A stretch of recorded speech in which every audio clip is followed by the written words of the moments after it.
Is consciousness part of the fabric of the universe? Pan-Psychism proposes that consciousness is a fundamental aspect of reality. Galileo showed more than 400 years ago that many everyday phenomena, such as a wheel rolling down a hill or a pendulum gently swinging from a grandfather clock, obey precise mathematical laws. Because of this, he is often hailed for this insight as the founder of contemporary or modern science. However, from a quantitative approach, Galileo recognized that not everything was amenable.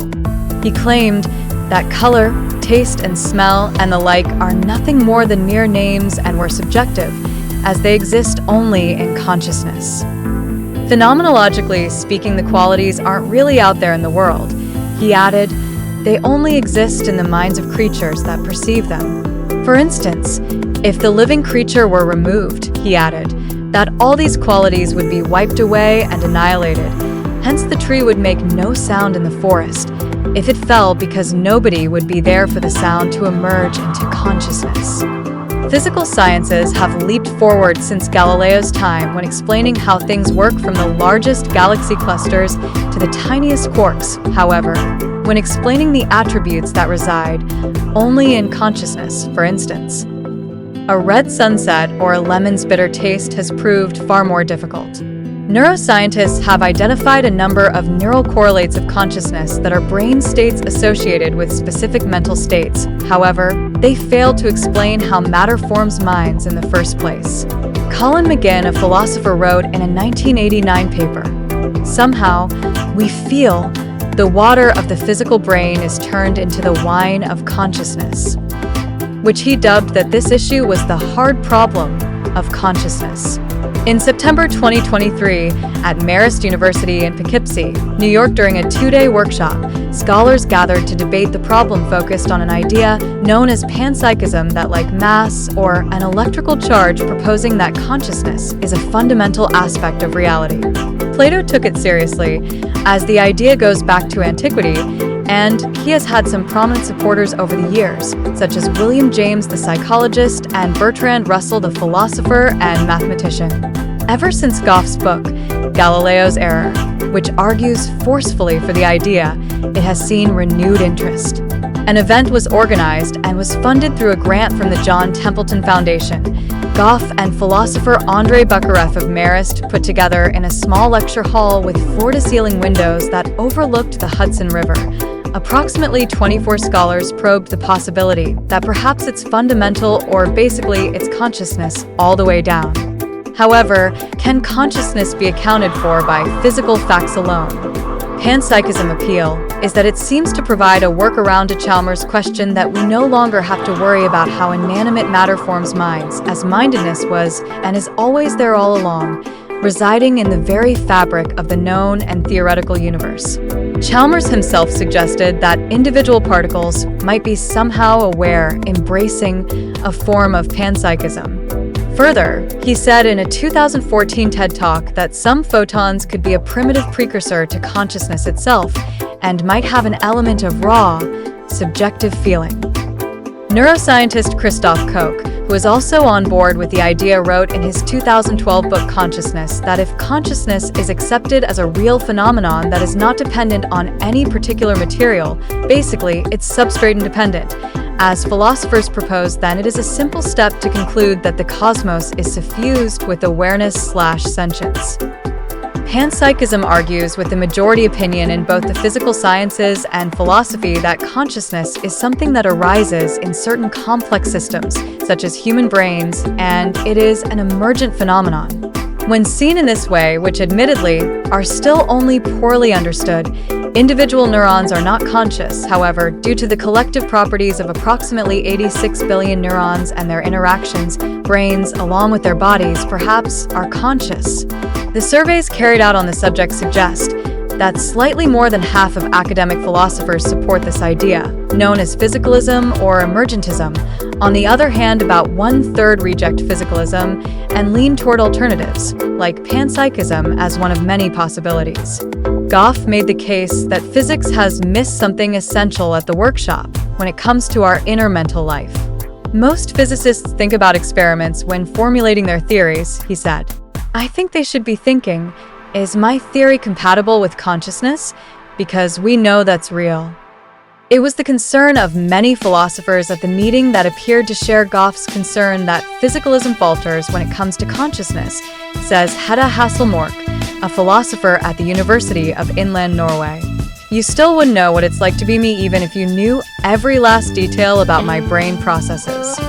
Consider, for example, the difficulty of trying to describe color to someone who has seen the world only in black and white. Basically, there is a clear explanatory gap between the physical and the mental. At the University of Nebraska, Omaha Yancel Garcia, a philosopher believes that physical facts alone are inadequate for such a task. There is nothing of a physical sort that you could provide a person who sees only in shades of gray in order to have them understand what color experience is like. They would need to experience it for themselves. For example, the map is not the territory, and the menu is not the meal. In a nutshell, physical science is in principle incapable of telling us the complete story. Garcia says, Pan-Psychism is our best bet of all the various alternatives that have been put forward so far. However, Pan-Psychism attracts many critics as well. Some of them clearly pointing out that it doesn't explain how small bits of consciousness come together to form more substantive conscious entities, like humans.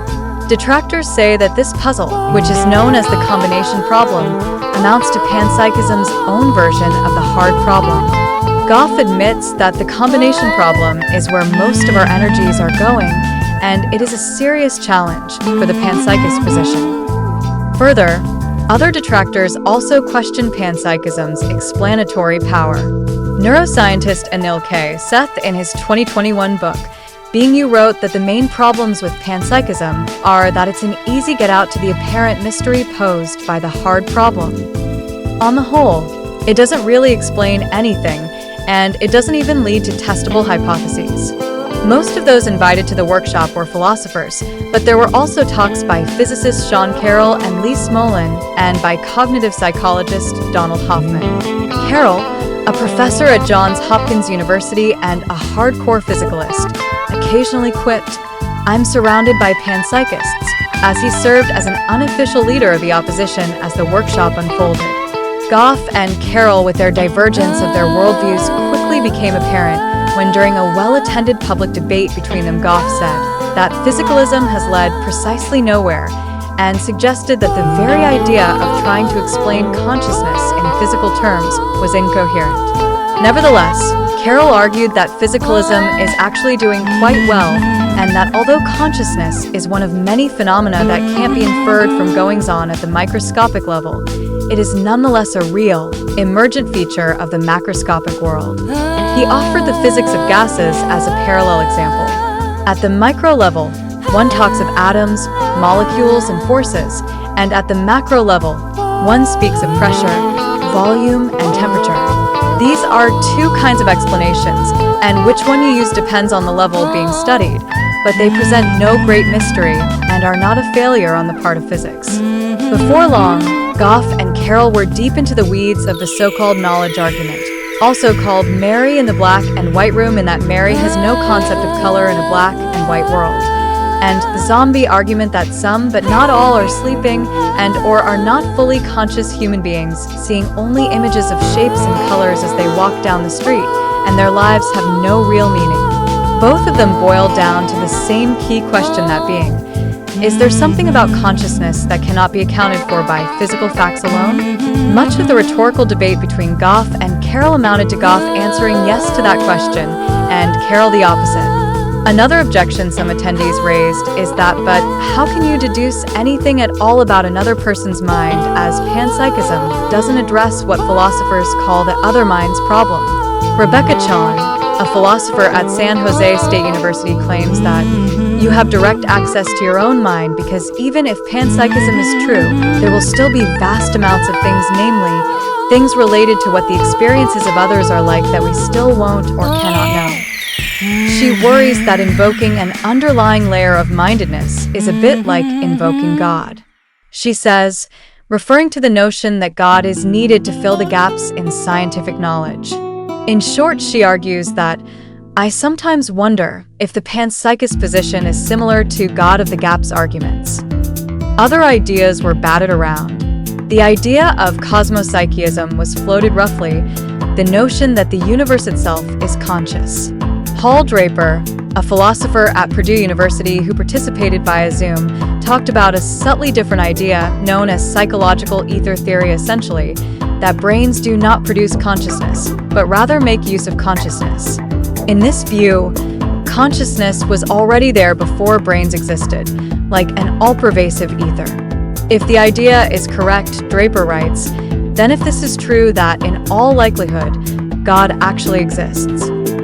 A professor of cognitive sciences at the University of California, Irvine, Donald Hoffman, who also addressed the workshop via Zoom, advocates rejecting the idea of space-time, and he was looking for something deeper.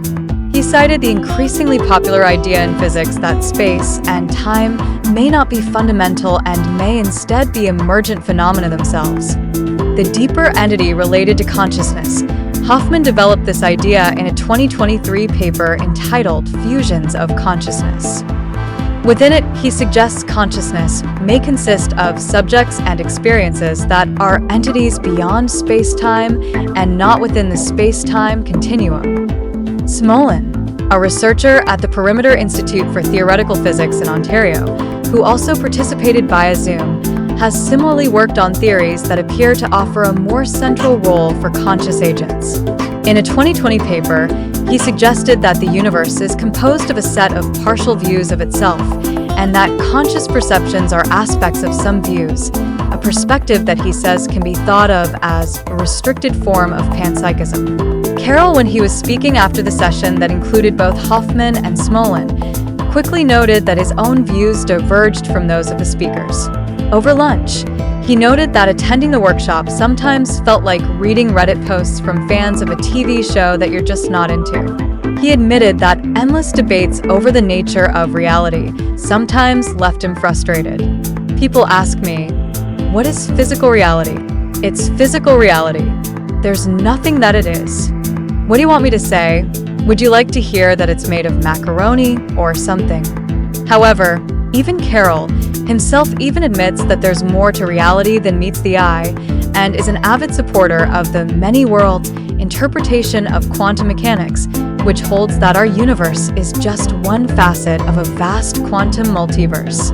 Although, however, all of this may sound like it couldn't possibly have any practical value, Goff raised the possibility that how we conceive of minds can have ethical implications.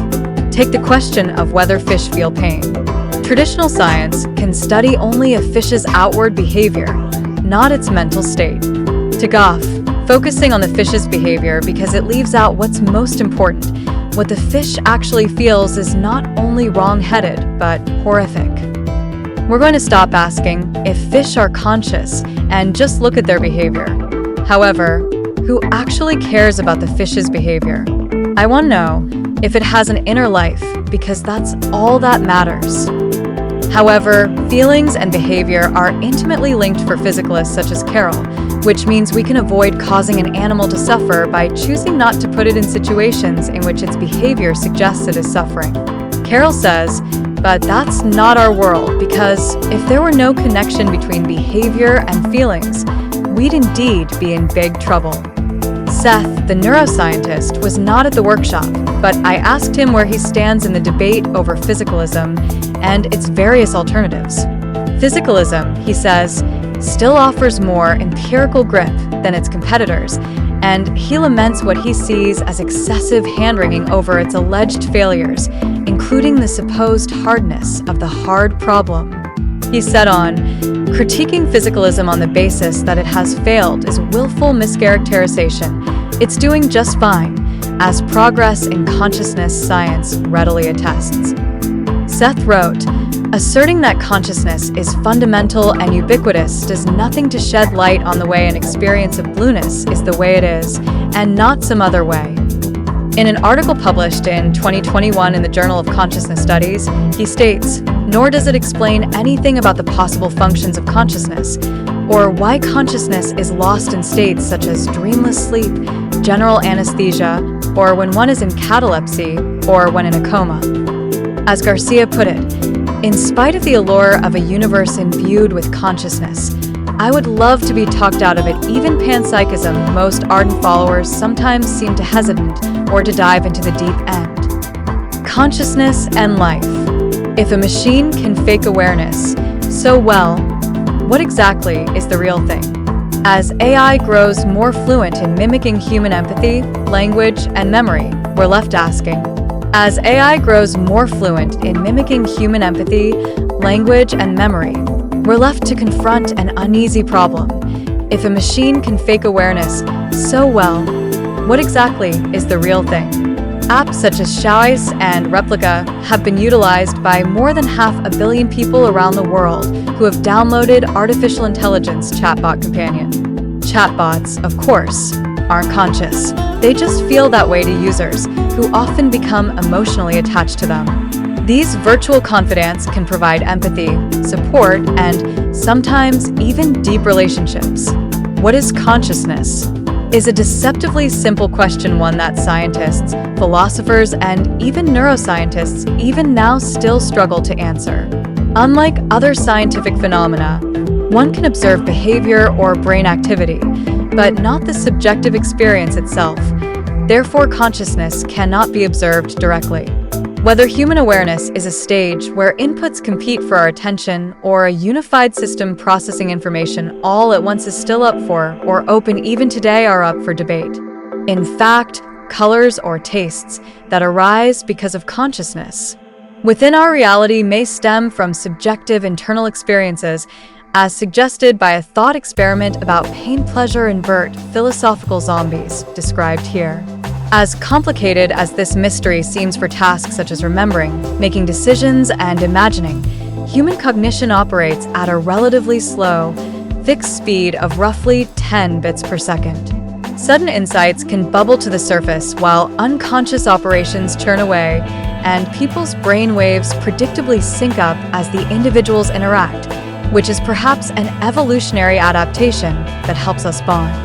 Automatic processes suggest our minds operate without our conscious involvement, but that's not the whole story. Much goes on in the unconscious mind. It turns out dreams can be a bellwether of cognitive disorder, and famous nappers such as Thomas Edison have believed they could manipulate their sleep to spark creativity or to connect to Plato's divine madness. Without our knowledge, in people who are in comas, the mind might be aware, but trapped as our era of constant surveillance may cause cognitive changes. In ailments such as schizophrenia, reality can shift for people that arise from complex interactions of genetics and environment. Scientists can now identify early biomarkers to diagnose Alzheimer's disease, but these tools raise ethical and social concerns amongst theologians and philosophers. Alice in Wonderland syndrome, a rare neurological condition, appears to warp a person's perception of bodies and time, especially when in children. Further, sometimes a rift develops between the world and a mind, which is a stark reminder that awareness is malleable. Basically, that surprising activity in dying brains can temporarily restore neural functions. AI will certainly continue to advance, becoming better at imitating the hallmark behavior of conscious beings, and perhaps even someday achieving artificial general intelligence. Consciousness is not a matter of being smart. It's equally a matter of being alive. So far, that's a claim that only humans, among other creatures on Earth, can make, was what the cognitive scientist Anil K. Seth told the reporter George Musser. Humans aren't as special as we once thought. There are, other than humans and apes, numerous species that exhibit the capabilities that were once thought to be exclusive only to Homo sapiens. It was the telegram exchange that sparked an identity crisis for humankind. In the 1960s, Jane Goodall, a young woman in Tanzania, was working in a remote forest where she observed a chimpanzee she named David Graybeard that used blades of grass and twigs to fish nutritious termites out of their nest. The primatologist subsequently wrote to her mentor Louis Leakey, Kenyan paleoanthropologist, to tell him about her observation, which flew in the face of the conventional wisdom that held that only humans made tools. Leakey replied, "Now, we must redefine tool, redefine man, or accept chimpanzees as human. For decades, or even centuries, other organisms with whom we share the planet, the scholars have attempted to draw a hard line between our kind, and they have argued that only humans have culture sets of learned behaviors, such as tool-making, that are passed down from generation to generation.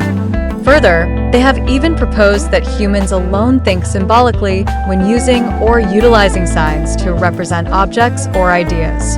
That only our species is self-aware and also capable of planning for the future and experiencing emotions such as joy and fear, love and grief, and only humans are conscious that posses a subjective world of experience.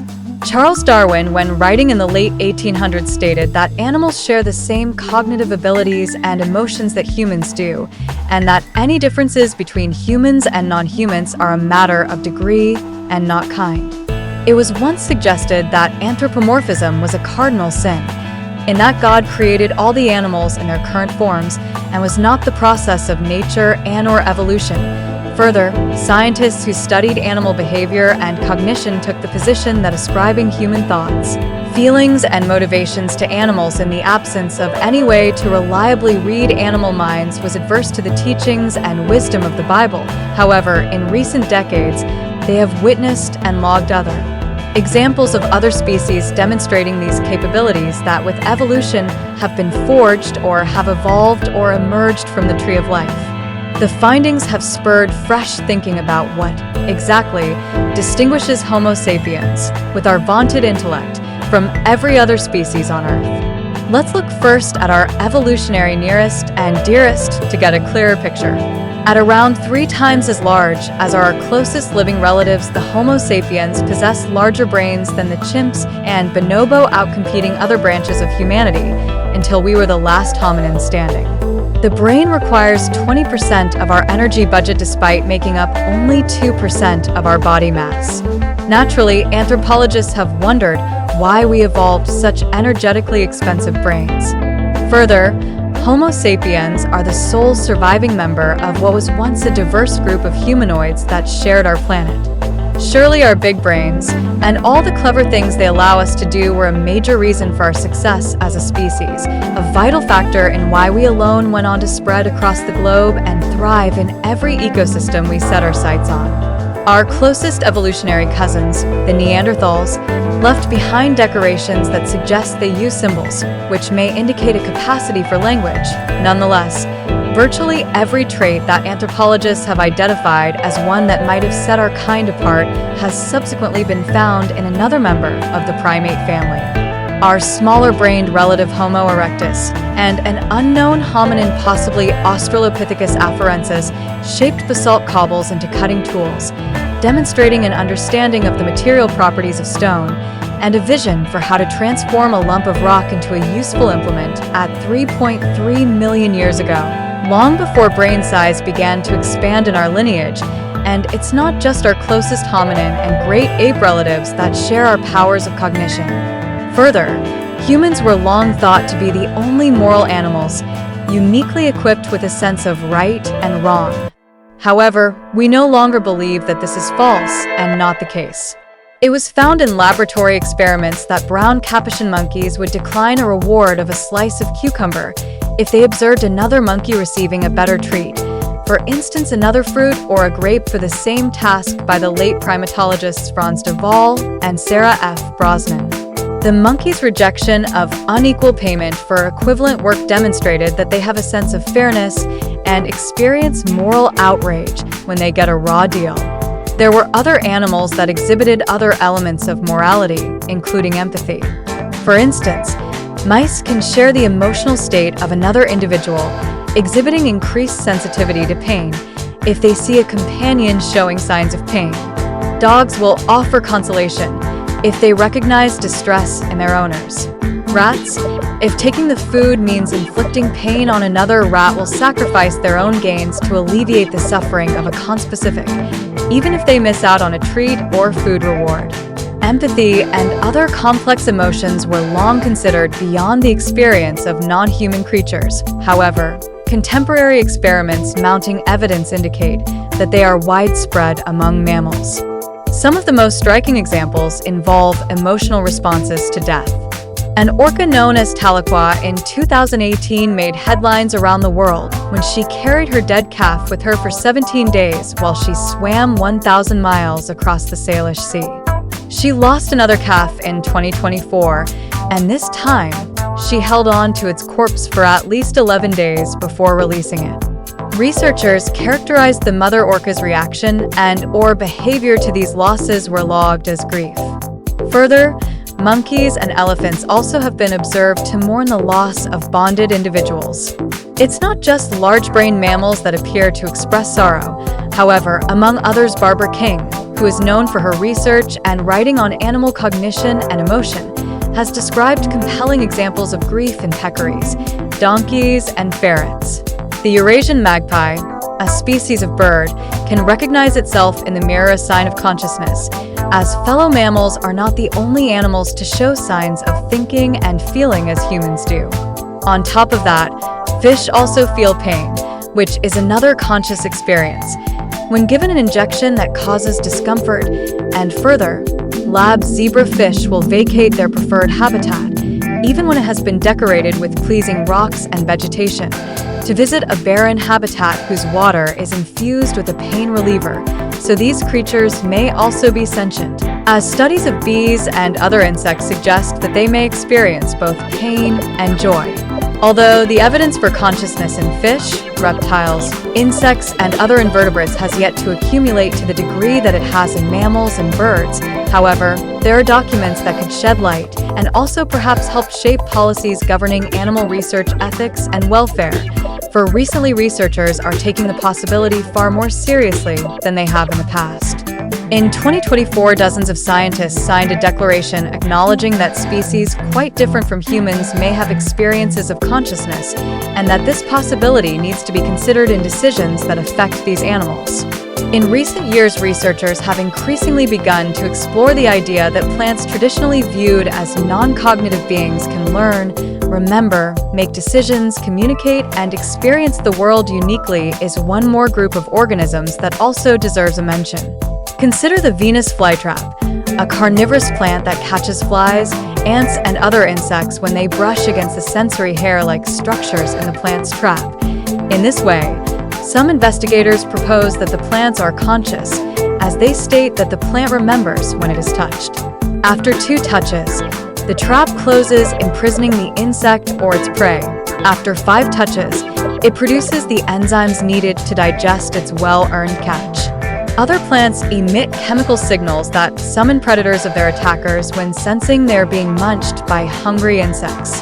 So, bearing this in mind, we might not be as unique as we thought we were, but we needn't feel demoted. There's something marvelous about finding a common thread between flytrap and ferret, bee and human. Basically, we are not separate from nature, we are connected to it, and we are ultimately all the part of the weave of life, in all its dazzling diversity. These 3 facts were self-evident to astronomers in the 1990s, for the universe is expanding. All the matter in the universe is gravitationally attracting all the other matter in the universe. Therefore, the expansion of the universe is slowing down, and in state of cosmological entropy. Hence is the expansion slowing just enough that it will eventually come to a halt? Or is it slowing so much that it will eventually stop, reverse itself, and result in a kind of Big Bang boomerang? However, the scientific collaborations assigned themselves the task of determining the rate of that deceleration. They proposed that if they did find that rate, they figured that they would know nothing less than the fate of the universe.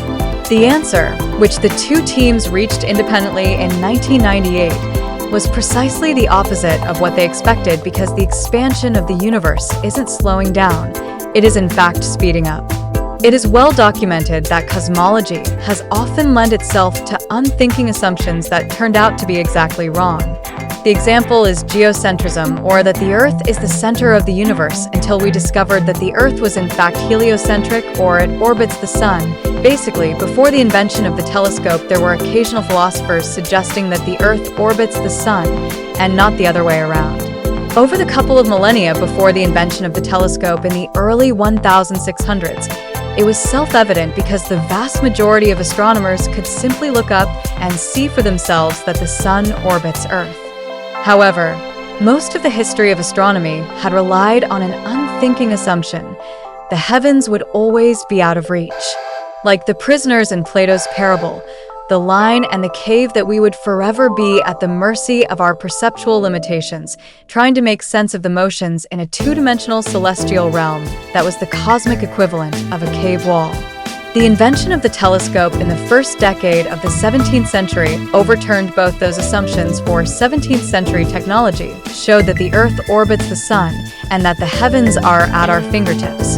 More telescopic discoveries followed that, to varying extents, contradicted one self-evident that fact after fact showed that there were mountains on the moon, moons around Jupiter, new stars, and even some new planets.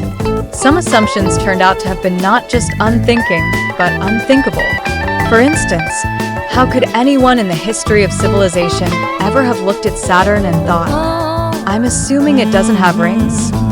In the 1990s, that the universe is expanding was the major premise leading to the search for the deceleration rate that at the time was a revelation that nobody saw coming, including the two theorists who made the discovery not only conceivable, but also inevitable. The first, Isaac Newton, would have had to make two counterintuitive leaps of logic to reach such a shocking conclusion. He would have needed to imagine that the universe was capable of doing what it self-evidently was not doing, collapsing.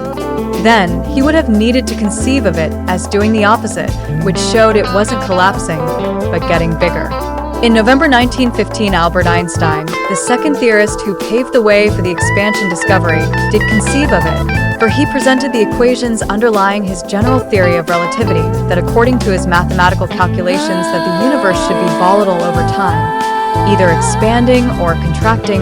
Then 15 months later, he applied those equations to, as he phrased the topic in the paper's title, cosmological considerations. To avoid that unsettling implication, he introduced a variable, L, the Greek symbol for lambda, to balance his equation. The value of lambda would be whatever it needed to be to satisfy Einstein's preference for a universe in perfect balance. Newton and Einstein, however intellectually exceptional, were still only human. So no matter how intellectually exceptional, they were still only human and were capable of the occasional theorist's blunder. The universe was static, if the evidence to the contrary existed. It certainly wasn't obvious, and Einstein characterized his own refusal to trust his math was understandable. Further, American astronomer Edwin Hubble in the early 1920s deployed the new 100-inch telescope atop Mount Wilson in California to observe some of the nebulous smudges at the farthest reaches of previous telescopes. Using Cepheid variables, stars that brighten and dim with clockwork regularity, as a measure of distance, he inferred that galaxies beyond our own Milky Way, that at least some of those nebulae were actually island universes. After that, he used the redshifts of those galaxies to infer not only that the galaxies are moving away from us and from each other. In itself, that became science, not only redefining this with its discovery and rewriting their rate. When Hubble plotted those distances against those velocities on an XY graph, he found a direct correlation. The more distant the galaxies, the faster they were moving away from us and each other, like white dots on a black balloon move away from each other when the lungs fill it with air. Thus, the universe must be expanding. Belgian astronomer Georges, working not from his own data, but from Einstein's equations, Lemaitre independently reached the same conclusion. As he traced the expansion backward, he argued that the universe would arrive at a primeval atom. Evidence in the form of a background of microwave radiation that seems to pervade all of space, and ultimately that evidence supporting the existence of such a Big Bang didn't come until 1964. Although the two Bell Labs astronomers who first detected the radiation initially dismissed it as noise, possibly the result of pigeon droppings lining the giant horn of their radio antenna, the theorists had predicted the existence of such a background as the relic of an explosive origin. At a nearby Princeton University, four physicists then recognized that the observation matched the key prediction of the Big Bang Theory. Alan Sandage, 6 years later, who was an American astronomer, cast cosmology as the search for two numbers. One number was the rate of expansion now. The other, however, harbored the unthinkable assumption that would motivate two teams of researchers a quarter of a century later hypothesis: the deceleration and the expansion over time. Both teams, when trying to measure cosmic deceleration, followed Hubble's methodology of plotting velocity versus distance on a graph, using the magnitudes of a type of exploding star or supernova.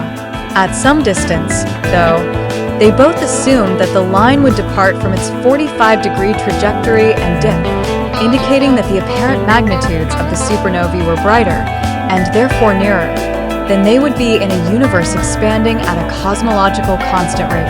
The collaborations, at least at first, expected to find the same direct correlation as Hubble and depart from its 45-degree trajectory, as the line did, only it didn't dip, it actually rose, and the supernovae were dimmer, and thus farther away than they would be in a universe expanding at a constant rate. The expansion of the universe, the rival teams concluded, isn't slowing down, it's in fact somehow speeding up. As cosmologists came to call whatever was causing the acceleration dark energy, it soon became part of the standard cosmological model, along with dark matter and regular matter, the stuff of us. That back in the 1960s, observations of the same cosmic microwave background helped to validate the Big Bang interpretation of cosmology that subsequently have revealed the universe's cosmological ingredients. By studying the patterns in the radiation, scientists have refined the contributions to the mass energy density of the universe to an exquisite level of precision. 4.9% of it must be ordinary matter, 26.8% dark matter, 68.3% dark energy. The model, cosmologists believe, is solid, however it is not flawless, not even complete. What is dark energy? What is dark matter? Indeed, even after all these years, what is the fate of the universe? Cosmologists have found the evidence compelling, though its meaning, let alone its implications for the standard model of cosmology, remains elusive. Just this year, the Dark Energy Spectroscopic Instrument in Arizona provided evidence that dark energy may have changed over the course of the evolution of the universe. If history is any guide, the answer is maybe. For all today's cosmologists know, they might be laboring under a seemingly unassailable, self-evident, yet incorrect assumption, perhaps even an unthinking one. It's happened before, so therefore is cosmology currently on the precipice of yet another reversal or yet another revolution.